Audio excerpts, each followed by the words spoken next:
Many emerging markets are floundering, Andy. Let's take a look at Indonesia. The Jakarta stock market up 10% so far this year. Analysts and investors pretty excited about the upcoming election. There's a new guy on the block. People think it's going to herald a big change. His name is Joko Widodo, better known as Jokowi. Is it really going to change things, though? Well, Tara, what I am arguing is that the election may not answer the investors' prayer. And probably because investors are being a tad too optimistic. Mind you, I'm not forecasting a drop in share prices in the near term.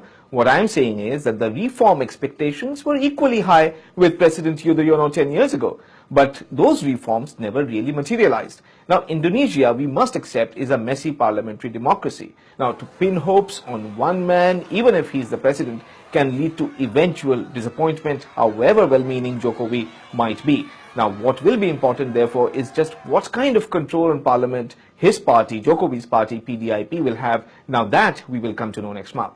Politics, interesting, important. Joko, a very populist man who might change things if he's elected. But commodities, that's what it's about in Indonesia when it comes to the economy. And we all know that China's slowing down, so demand is shifting as well. It does beg the question why Jakarta stocks are so high.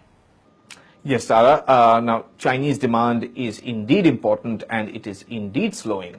Chinese demand for commodities, that is. And Indonesia, which is a major exporter of minerals, of palm oil, and coal and other commodities, now it can't really rely on domestic consumption, which has supported more than 40% of GDP growth in recent years, because you simply can't do that for any length of time without investments, and India is a good case study because India tried to do just that and then it floundered.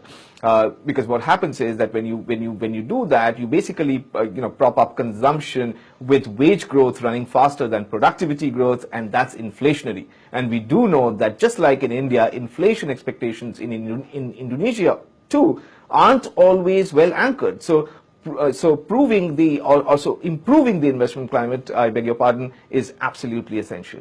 Well, let's keep an eye on this. Elections coming up in Indonesia. It's one of the hottest emerging stock markets right now, but there are some key issues that investors should be aware of.